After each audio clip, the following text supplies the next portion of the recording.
Alors, j'aimerais remercier le comité organisateur pour l'invitation.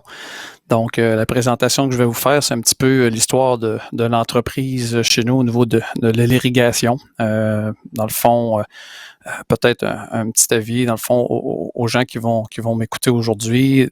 Dans le fond, il n'y a pas de recette particulière là-dedans. Il faut comprendre que, comme producteur, il faut être capable d'aller chercher l'information à gauche et à droite, puis de se positionner, puis de prendre les informations, puis les adapter à notre entreprise. Donc, pomme de terre Bérubé, Trois-Pistoles, c'est où pour les gens qui ne sont pas passés par notre magnifique région? Ben, c'est pas compliqué. La photo le démontre. C'est en plein centre du Québec, là. C'est assez clair. Donc, moi, je suis à 5 heures de Montréal, 5 heures de Gaspé. Donc, je me plais à me dire que, dans le fond, Trois-Pistoles est au centre du Québec. Donc, une belle région agricole et touristique là, pour les gens qui ont la chance de visiter le coin. Une photo de l'entreprise vue de l'extérieur. On est situé sur la route 132. Donc, vis-à-vis de la ferme, le trafic de l'été de tout le monde passe sur la route 132, qui est la route principale. Et vous avez là un peu le bâtiment qui sert principalement à l'entreposage des pommes de terre. Puis l'été, là, on a une section qu'on convertit là, pour, dans le fond, accueillir notre kiosque pour la vente des fraises. Sur l'image, on voit bien la petite ville de Trois-Pistoles qui est située dans le fond à l'ouest de notre ferme. Le point blanc que vous voyez, c'est le site des bâtiments. On est situé à l'est, à peu près à un demi-kilomètre des limites de la municipalité. Vous avez en rouge les superficies qu'on a cultivées, dans le fond, en 2020 par l'entreprise. Et dans le fond, à peu près 175 hectares là, au total, là, si on fait le calcul de toutes les cultures. Fait que les points bleus, ce sont des étangs d'irrigation qui sont en fonction sur l'entreprise et en vert, c'est un étang qui est prévu pour 2020. Et donc, on va y revenir tout à l'heure là, par rapport à ça. Comme le dit Isabelle, dans le fond, on produit des pommes de terre de semences, c'est notre principale production sur une quarantaine d'hectares actuellement. On fait la production de fraises, toutes des fraises d'été, là, sur une superficie totale de 4,4 hectares, dont environ en moyenne là, un peu plus d'1 hectare en implantation. On a un 3 hectares en maïs sucré, une trentaine d'hectares en avoine, des engrais verts qui sont faits en rotation là, avec des différentes cultures. Et les types de sols de la région, dans le fond, pour les gens qui connaissent le secteur, les terres sont faites un peu en palier, ce qui fait que des fois, il y a des zones qui sont moins propices aux cultures maraîchères. Donc, dans ces zones-là, on fait la production de foin, dans le fond, qui est vendue là, à des producteurs de bovins ou laitiers là, proches de la ferme. Donc, il reste à peu près un 70-75 hectares là, qui est dans ce type de production-là. À la ferme, on produit à peu près, je dirais à 100% là, en rang natté, de façon conventionnelle. Le fait qu'on cultive aussi la pomme de terre, dans le fond, pas tous nos équipements sont adaptés à avoir peut-être l'espacement optimal entre les rangs. Donc, on a tendance à avoir des distances entre les rangs un petit peu plus élevées qu'à la normale à cause de l'effet de l'utilisation de machinerie qui des fois est plus adaptée à l'espacement de la pomme de terre. Donc, on a à peu près un 6 pouces un petit peu plus large qu'habituellement on va rencontrer là, dans le domaine entre les rangs. On ne produit pas de fraises d'automne compte tenu de la saison qu'on a, c'est-à-dire que des printemps assez froids à cause de la présence du fleuve et toujours les risques de gel hâtif parfois. Là, comme vous voyez en 2020, on a eu un gel autour du 23 septembre. Là, il a fait -1. Donc, ça raccourcit grandement la saison de production là, pour être capable de rentabiliser une production de fraises d'automne. Qui dit pomme de terre dit et fraises dit problématique de maladie de sol. Dans le fond, nous, on a débuté la production de fraises en 91 et à ce moment-là, on a pris la décision d'isoler les superficies qui produisaient des fraises. Fait que vous avez sur le site principal de la ferme là, une espèce de forme blanche là, qui est indiquée. Dans le fond, c'est la zone des parcelles dans laquelle on produit les fraises, c'est-à-dire que à partir de ce moment-là, ces parcelles-là ne sont dédiées qu'à la production de fraises et de cultures de rotation. Il n'y rentre pas de pommes de terre dans cette zone-là, là, justement, pour prévenir toute problématique. Entre autres, on parle de verticilliose, des choses comme ça, là. À la ferme, les sections qui servent à faire la pomme de terre sont dédiées à la pomme de terre, puis celles pour les fraises sont vraiment isolées. Ça, c'est hyper important pour nous, pour éviter tout problème. Comment on met en marché nos fraises? Première étape, on vend à la ferme. C'est notre principal chenaille, dans le fond, milieu de canal d'écoulement. On est aussi présent au marché public des Basques à Trois-Pistoles et au marché public des Rimouski durant l'été. On fait l'autocueillette à la ferme, qui est notre dernier secteur de vente. Puis quand on a des surplus, on est membre de la coopérative de solidarité La Table, qui est l'atelier de transformation alimentaire des Basques, qui, eux, dans le fond, ont pour mandat de recueillir des surplus, par exemple, de production de producteurs et qui peuvent le transformer en des produits intéressants, soit pour la transformation alimentaire ou parfois des microbrasseries ou des microdistilleries qui ont besoin de certains aromates ou de fruits, par exemple, congelés ou mis en purée. Donc, il n'y a aucune vente en gros. On arrive à tout écouler notre production à la ferme depuis à peu près les tout débuts. On va parler maintenant du point majeur de la présentation, l'irrigation à la ferme.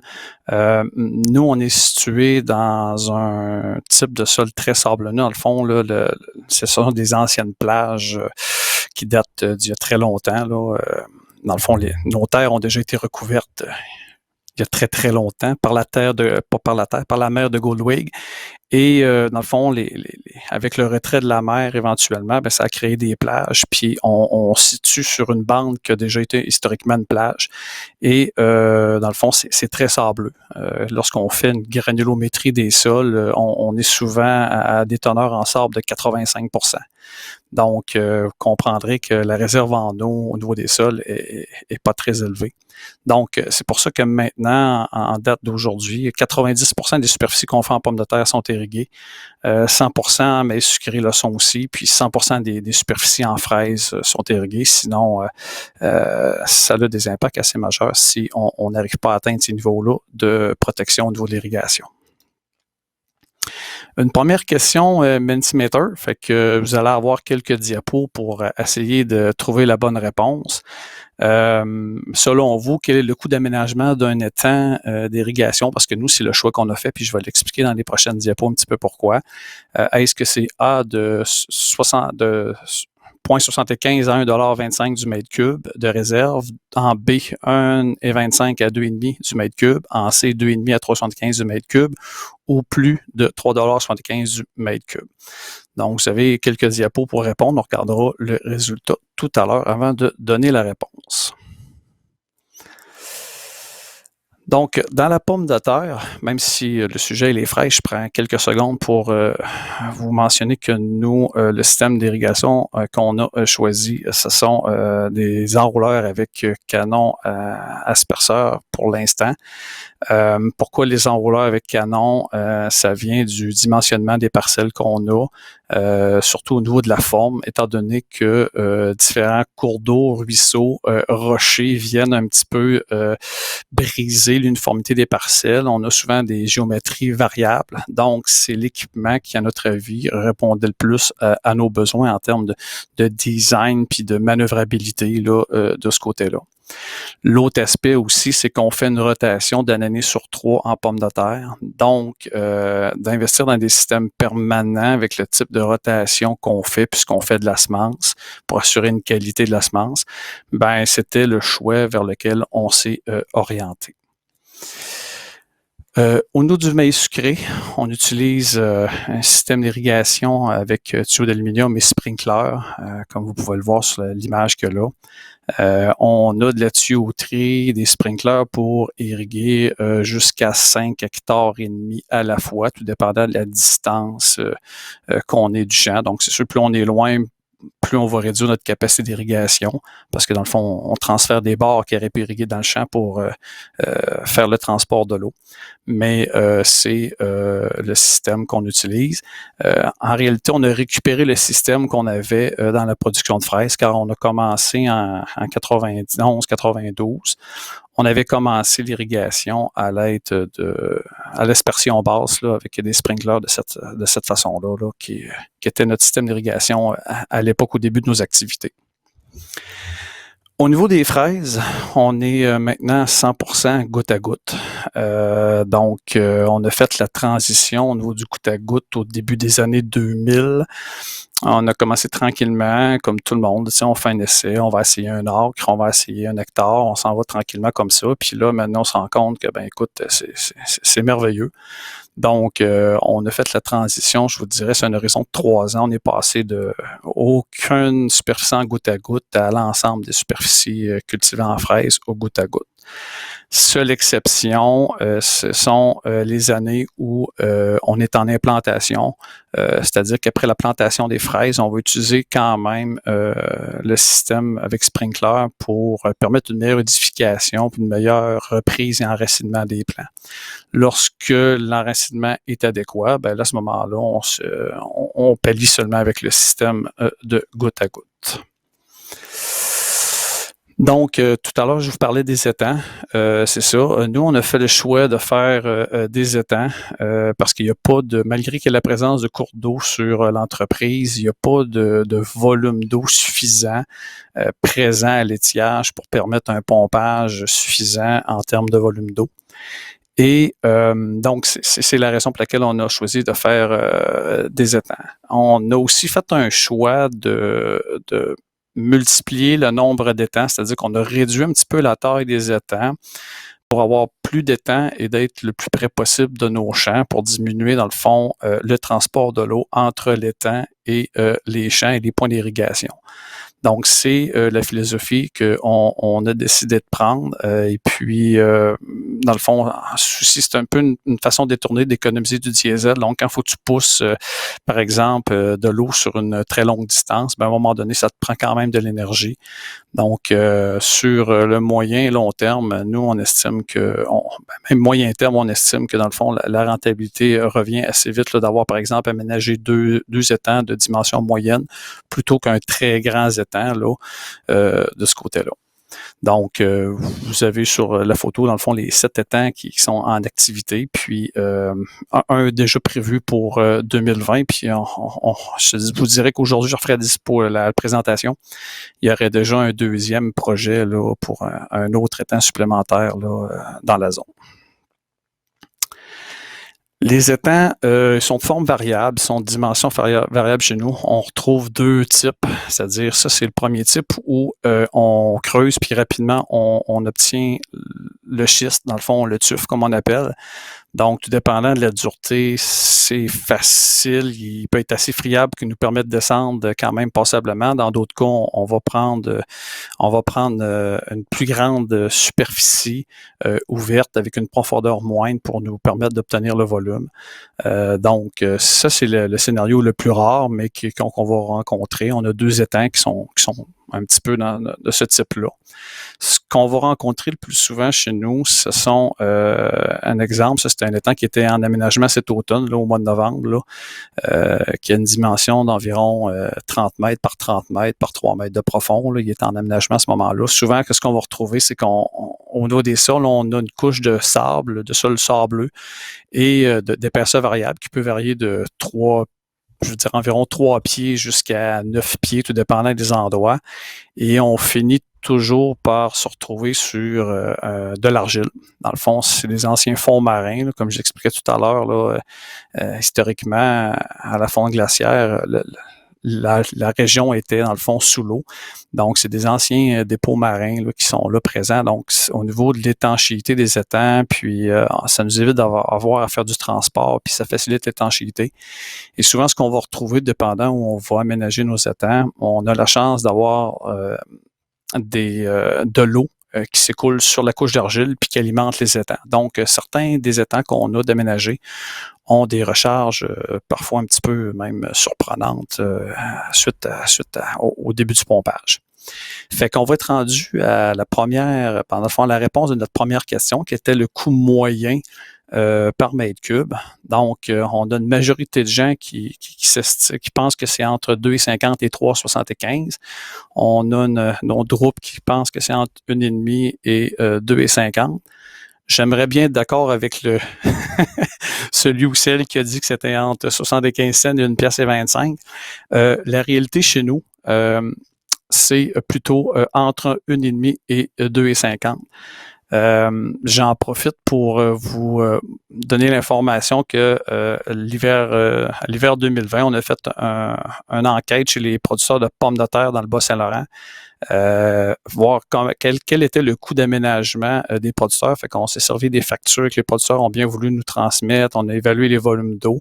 Puis quand on prend la moyenne, c'est sûr qu'il y a beaucoup de variations, mais la moyenne était à 2,43 $ du mètre cube là, dans les années 18, 19, 20. C'est ce que ça avait coûté là, en termes d'aménagement.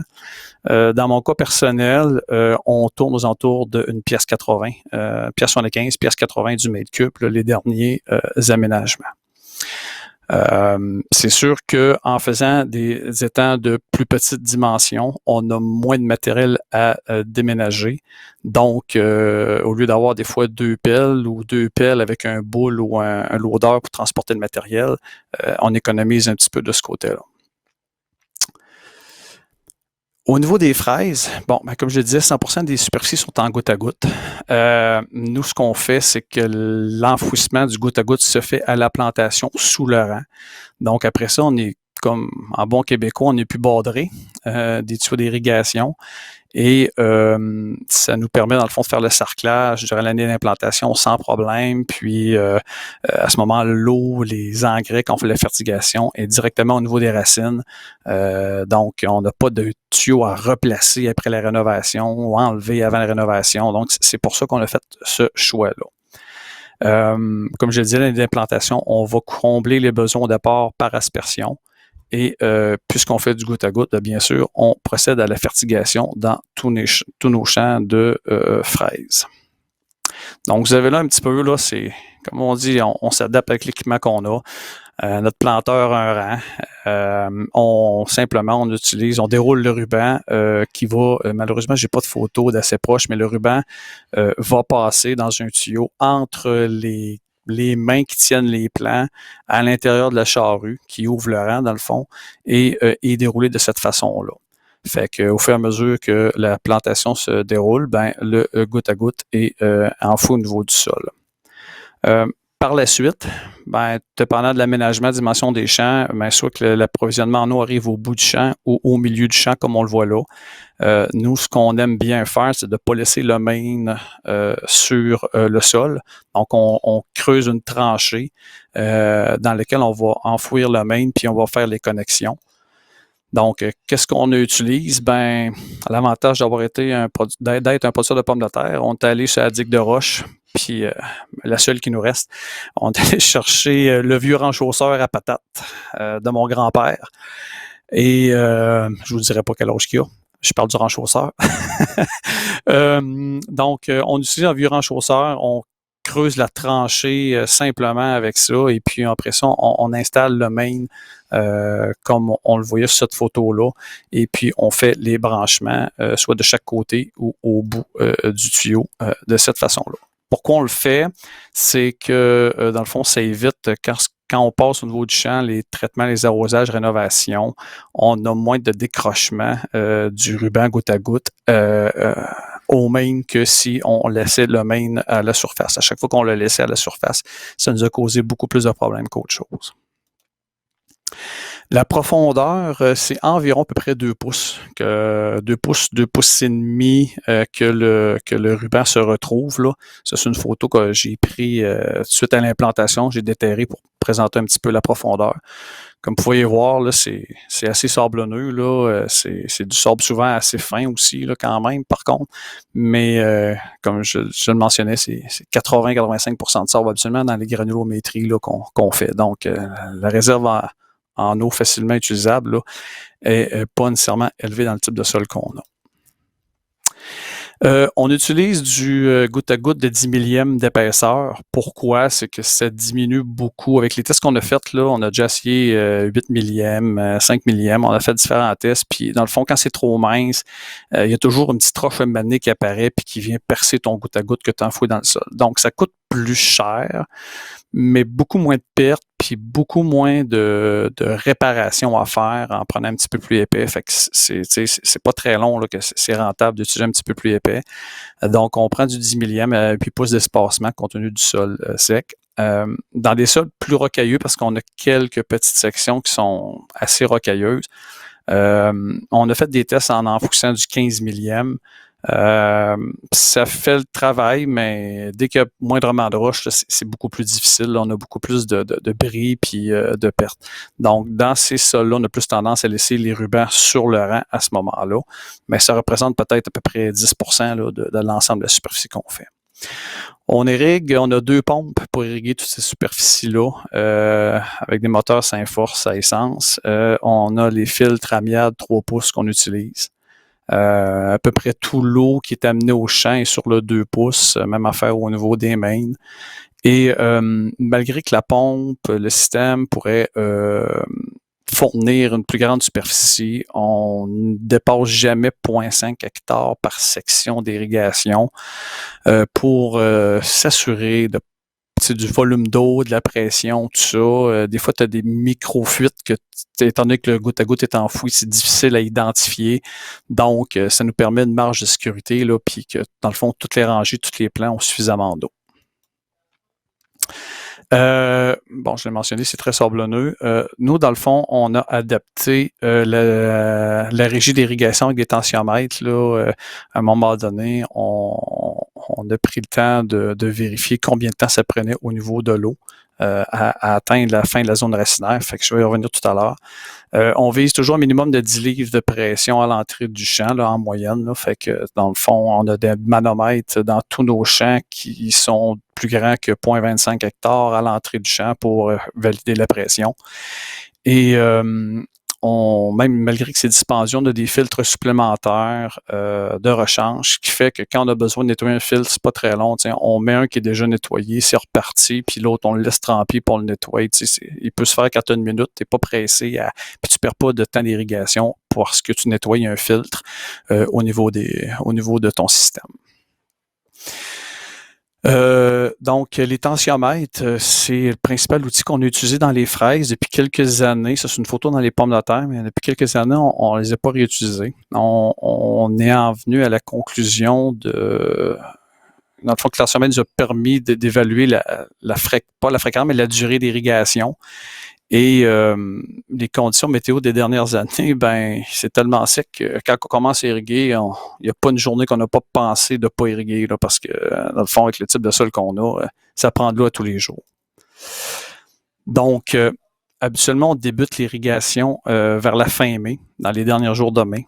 Les durées des périodes, c'est ça qu'on détermine avec les tensiomètres. Pendant 2 saisons, on a fait différents tests, puis ça prend 40 à 45 minutes avant que l'eau atteigne le bas de la zone racinaire dans nos sols. Donc, on dépasse jamais 45 minutes d'irrigation. Quand que les plants sont pas trop développés, température est plus fraîche, il y a des précipitations de temps en temps, on fait une irrigation seulement par jour. À ce moment-là, on la fait le matin. On commence souvent l'irrigation vers 6 heures, puis vers 10 heures, on a terminé, dans le fond, habituellement, la première tournée, comme on dit. Quand on est en production, il fait plus chaud, ben ça prend minimum 2 irrigations par jour. Donc, on en fait une le matin, puis l'autre, on la fait en début d'après-midi. Et si jamais on fait de la fertigation, l'engrais est toujours appliqué en avant-midi, jamais en après-midi. Ça faisait des années qu'on se questionnait qu'est-ce que ça coûte, parce qu'on dit toujours goutte à goutte, facile, tu tires la pompe, tu connais que le bon tuyau, tu ouvres la valve, tu checks, c'est pas de fuite, puis merci, bonsoir, c'est fait là. Puis là, cet été, j'ai mis une personne, un étudiant que j'avais qui était très assidu, puis j'ai demandé, écoute, je veux que tu me mesures combien de temps tu passes à faire tout ce travail-là, puis quand il fait la régie de l'irrigation sur 2 arrosages, plus la fertigation dans une journée. Là, ça, tu mets ça tout bout à bout, là, c'est une personne, 4 heures par jour que ça prend de temps de surveillance, préparation des engrais, tout le kit, puis tout ça pour la superficie qu'on a. Donc, tu sais, c'est encore du temps quand tu prends le temps de l'observer comme il faut. Chez nous, ben, il faut pas attendre que ça sèche. Parce que si tu attends que s'il fait très froid, trop chaud, trop de prélèvements, ben, tu vas te ramasser avec des stress hydriques assez rapidement. La fertigation, on utilise des engrais liquides. Pourquoi des engrais liquides? Oui, c'est plus dispendieux, certains vont me dire, mais c'est moins de casse-tête. Fait que j'ai pas de téléphone de gars qui me disent ouais, ben là, finalement, il y a plein de poudre dans le fond du baril, je fais quoi avec? Donc, puis, tu sais, dans le fond, le dosage est facile, tu sais, t'as pas rien à peser, fait que, tu sais, tu peux y aller avec précision. Si ça prend 250 millilitres, c'est facile à mesurer. Donc, c'est pour ces raisons-là qu'on a fait ce choix-là. On injecte toujours l'engrais dès le début de la période d'irrigation. C'est-à-dire souvent, la façon qu'on procède, on démarre le système, on remplit le baril dans lequel on fait le mélange, on prépare la solution, puis on injecte tout de suite. Si ça a pris 5 minutes, on décolle immédiatement. Les apports d'engrais sont fractionnés 4 périodes par semaine si on irrigue à tous les jours. Donc, habituellement, on va appliquer à peu près 2 unités et demie d'azote, un petit peu de phosphore, 2 unités et demie de potassium par semaine. C'est la recette de base qu'on applique. Et tout ça va être fractionné en 4 périodes de fertigation. Au niveau de l'azote, souvent quand on arrive en production, on slack, même des fois un petit peu avant. On veut s'assurer que le feuillage ne vienne pas trop surdéveloppé pour éviter des problèmes de toutes sortes, là, de blanc ou de moisissure. Donc, on fait un petit peu attention. On a pendant plusieurs années suivi la fertilisation avec des analyses foliaires de feuillage et à chaque fois, on était toujours dans les barèmes là, de suffisance. Donc, dernièrement, depuis quelques années, on n'a pas refait parce que, bon, ça allait assez bien. Mais s'il y avait un problème, ça ne serait pas très long qu'on ferait certaines analyses. Quand on dit que ça va vite au goutte à goutte, ben vous avez là le premier rang en plan, là, en avant, ben quand on le voit en bas à droite de la photo de l'image, on voit le feuillage est quand même pas si mal, puis à gauche, on voit rapidement que le feuillage a tombé. Ben ça, c'est l'exemple d'une fuite qui s'est survenue dans un tuyau, puis en 1 ou 2 journées, c'est pas très long, le feuillage, il change assez vite. Donc, quand on a des saisons secs en goutte à goutte, c'est pour ça qu'il faut maintenir une intensité au niveau de la fréquence. Sinon, on se ramasse avec des problèmes assez vite en termes de stress hydrique. Même chose là, dans le fond, oui, il y avait un petit peu de gel dans cette parcelle-là, mais dans le fond, le premier rang, même chose, là, tu sais, il y avait une différence quand même entre la partie droite et la partie gauche, puis même chose. En fouillant, il y avait une fuite de ce côté-là. Fait qu'avec la paille, c'est des fois la situation un petit peu pas évidente en production. Quand tu as une fuite qui est pas très importante, c'est pas toujours évident à trouver. Là, si tu n'as pas de symptômes au niveau du feuillage, c'est un petit peu le côté négatif de ce côté-là. Il n'y a pas juste les plantes qui ont soif, des fois il y a le producteur. Fait que nous, quand on a soif, on s'arrête 5 minutes, on prend une bonne petite bière aux patates, là, faite de la microbrasserie du caveau des Trois Pistoles. Donc, c'est ça. Fait que si jamais vous passez dans le coin puis ça vous tente de jaser, si on a le temps de prendre une bière, ça va me faire plaisir de jaser de fertigation, d'irrigation, de production de fraises avec vous. Fait que, en espérant qu'on puisse se revoir prochainement en personne. La question que bien des gens me posent, c'est qu'est-ce que tu fais avec tes tuyaux? Quand la production est terminée, ben ce qu'on fait, on a essayé toutes sortes de patentes, là, honnêtement. Là, on a essayé une vieille charrue inversoire, on a essayé une pointe avec une dent, une patte doigt, dans le fond, là, une patte doigt pour soulever le tuyau, faire arracher la main, dans le fond. Ce qui est le plus simple, honnêtement, dans notre cas, on prend un outil de travail comme une RC10 ou un F7, qu'on n'envoie pas trop profond, on découpe le sol en surface, puis après ça, tu t'en vas à 4, tu soulèves le goutte à goutte, mon homme, c'est comme si c'était comme dans du beurre mou. Puis après ça, ben en les laissant sur le terrain, on s'est fait une petite patente maison comme la plupart des producteurs. Tu sais, on voit une idée à quelque part, on sort le galon mesuré, on coupe du métal, on soude. Fait qu'avec une petite pompe hydraulique, dans le fond, on s'est fait un système qui permet de rembobiner les tuyaux rapidement. Pour vous donner une idée, 1 hectare de fraises, 3 personnes, 3 heures, c'est ramassé. C'est arraché, ramassé. Fait que c'est ce que ça nous prend comme temps là, pour le faire quand on est rendu de ce côté-là. Deuxième petite question, Mentimeter. Dans le fond, ça vient de Daniel qui m'a demandé ça. Il dit, c'est quoi ta réserve en eau de tes étangs à l'hectare pour les fraises? Donc, vous avez 4 choix de réponse. Est-ce qu'on a une réserve en eau utile dans nos étangs, d'après vous, de 100 mètres cubes à l'hectare? B, 250. C, 500. D, 700 mètres cubes à l'hectare. Donc, on va avoir la réponse dans quelques instants. Puis, c'est une notion, dans le fond, qu'on a vu à quelques reprises ce matin et hier. Là, dans le fond, on voyait un tableau ce matin où on voyait les fraises, entre autres, en goutte à goutte. On parlait de 650 mètres cubes selon le guide de gestion raisonnée de l'irrigation. C'était les besoins prévus. Pour répondre à la question où est-ce qu'on en est, justement dans le fameux guide technique de gestion raisonnée de l'irrigation, dans les premières pages, il y a 10 commandements de la gestion raisonnée de l'irrigation. Puis je me suis amusé à dire, je vais regarder 10 commandements, puis je vais voir où est-ce que je me situe par rapport à ces 10 commandements-là. Premier commandement, on va se servir de sources diversifiées d'informations. On va bonifier nos connaissances. C'est sûr que nous, on utilise les références du fabricant d'équipement pour s'assurer qu'on est correct avec nos designs puis tout ça. Et malgré qu'il n'y a personne qui m'a vu le lire, je me suis quand même tapé la lecture du guide technique CRAC de gestion raisonnée de l'irrigation, qui honnêtement, si vous avez un ouvrage à acheter, à acquérir, c'est celui-là. OK, il coûte quelques dollars, mais honnêtement, il vaut la peine. C'est une source d'information assez complète. Merci. Le sol de tes champs, tu connaîtras. Notre texture de sol, on la connaît. On sait que c'est du sable. On a un défi, nous, avec le type de sol qu'on a, de favoriser le taux de matière organique. Généralement, un sol bien entier en matière organique chez nous tourne à peu près à 3,5% de matière organique dans nos champs de fraises. Donc, il faut y penser dans nos rotations puis de la façon dont on travaille. Il ne faudrait pas se ramasser avec des taux de matière organique trop bas. Déjà là que c'est des sols avec peu de réserve en eau. Peut-être petit défi pour les années à venir. Dans le fond, le pourcentage de particules en haut de 2 mm par rapport, dans le fond, dans certains secteurs où ce que l'eau peut rapidement disparaître là, compte tenu de la présence de cailloux et de roches. Système culturel, c'est sûr que nous, ça nous touche peut-être moins parce qu'on fait le goutte à goutte, parce que dans le fond, on n'arrose pas par aspersion. Donc, même si le fraisier est une plante entonnoir, ça nous impacte un petit peu moins. Par contre, l'aspect important, c'est le système racinaire qui a tendance naturellement à pas être ultra profond.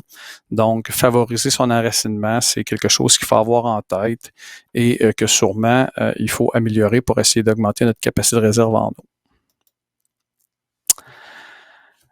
En 4, est-ce que l'irrigation est pertinente? Est-ce qu'on l'a validé? Je pense que de notre côté, ça ne fait aucun doute. Pour vous donner une idée, 2019, dans le mois de juillet, on a eu 47 mm d'eau. Dans la saison 2020, au total, là, mai à septembre, à peine en haut de 200 mm d'eau pour toute la saison. Donc, même les 5 dernières années ont tous été en bas de la moyenne historique en termes de précipitation. Donc, c'est sûr que pour nous, c'est pour ça que maintenant, on irrigue 90% des pommes de terre, 100% du maïs et des fraises, sinon on n'y arrive pas.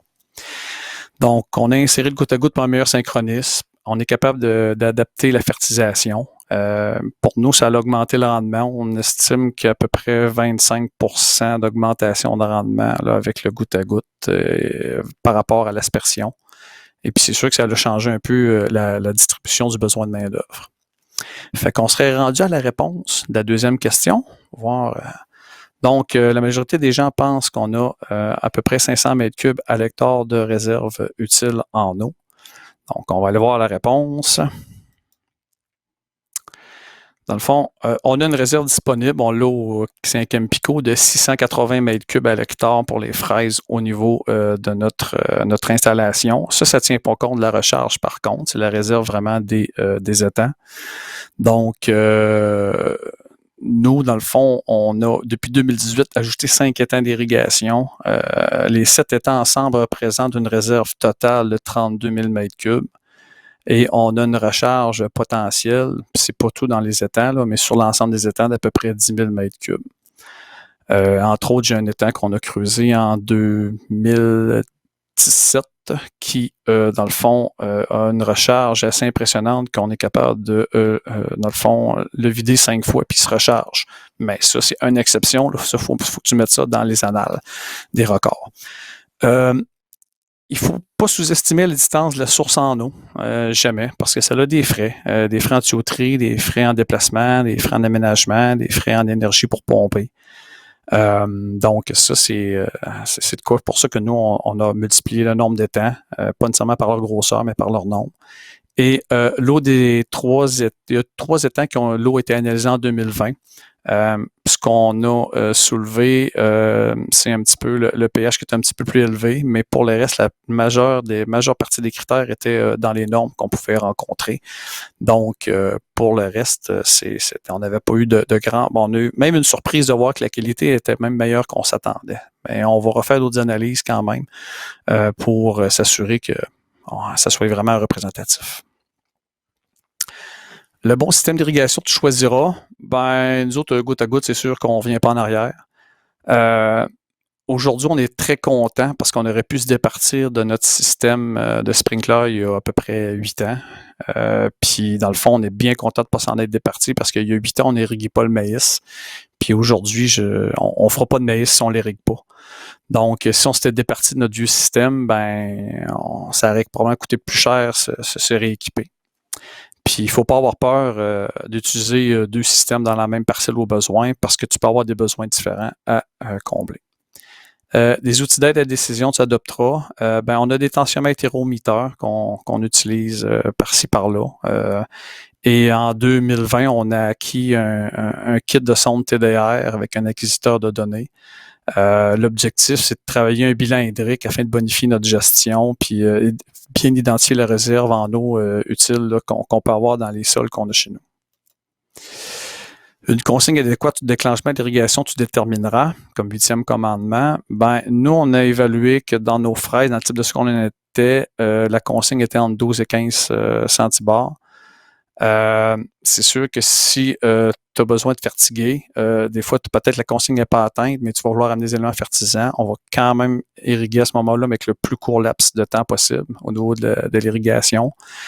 Et le problème qu'on a vécu dans les dernières années, c'est qu'un coup qu'on a atteint cette consigne-là, on n'est jamais redescendu en bas. Fait que donc, même si on est irrigué, on arrive à garder la zone dans une relative zone de confort, mais jamais redescendre dans le fond à des valeurs inférieures. Donc, les outils comme le tensiomètre est intéressant, mais il y a une limite dans la situation qu'on a vécue dans les 3-4 dernières années.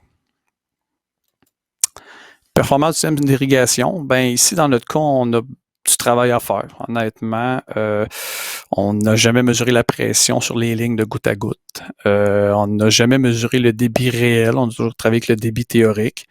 Par contre, on a ajusté notre temps d'irrigation en fonction des lectures de tensiomètre. Est-ce que du colmatage? Rien de super évident, mais peut-être qu'il y en a, puis dans le fond, ça non plus, on n'a pas fait cette évaluation-là. Donc, c'est un point qu'on a amélioré par rapport à la performance de notre système. Dernier commandement. Ben, la durée appropriée d'un épisode d'irrigation t'établira. Ben, ça, on l'a fait. Et puis, on l'a pas revalidé depuis. Mais la règle du pouce, on pense qu'on est pas mal dedans parce que dans le fond, on le voit assez rapidement dans les zones où on a des problèmes, par exemple, de rubans qui brisent, des choses comme ça. Ben, l'effet est assez rapide entre ce qui est irrigué, pas irrigué. Donc, on pense qu'on est quand même peut-être pas top-notch, mais je pense qu'on est proche de ce qu'il faut être. En conclusion, ben, il y a des tanks à faire et il y a des j'aurais donc dû. Quand on parle d'irrigation, il faut avoir ces deux choses-là en tête. Là. Les tanks à faire, ça coûte toujours cher. Les j'aurais donc dû, ça coûte cher aussi. Donc, c'est important de bien évaluer puis de de trouver, d'identifier pour notre entreprise, c'est quoi les objectifs, c'est qu'est-ce qui est primordial pour nous, qu'est-ce qui est incontournable. Une pelle, toujours pratique. Aller voir nos racines. C'est quoi la profondeur? On le fait pas assez souvent. Moi-même, le premier, j'utilise pas assez souvent ma pelle. Ayez pas peur d'utiliser. Ça prend 5 minutes, puis ça coûte pas cher. Puis ça vient souvent en spécial. Vous êtes capable d'en trouver des pas chers. Quand on investit, il faut identifier c'est où c'est le plus payant avec un retour rapide. On peut investir de l'argent dans, je vais dire, dans des bébelles, mais est-ce que c'est ça qui me rapporte le plus? Ben, commençons par investir où ça va me rapporter le plus. Puis par la suite, je ferai du peaufinement, puis j'investirai dans certaines affaires. Gardez en tête, je l'ai dit au début, la recette miracle, ça n'existe pas. Chacun a sa propre situation, ses propres sols, sa propre réalité, sa propre disponibilité en eau, sa propre disponibilité de main-d'œuvre. Donc, c'est important d'y penser puis de réfléchir. Puis, moi, je dis toujours, un producteur agricole, c'est quoi? C'est un expert des compromis. Souvent, on est bien intentionné, on veut tout faire parfaitement, mais on finit toujours par faire un compromis, puis il faut trouver le moyen de faire le meilleur compromis possible avec la meilleure rentabilité possible. Donc, merci de m'avoir écouté.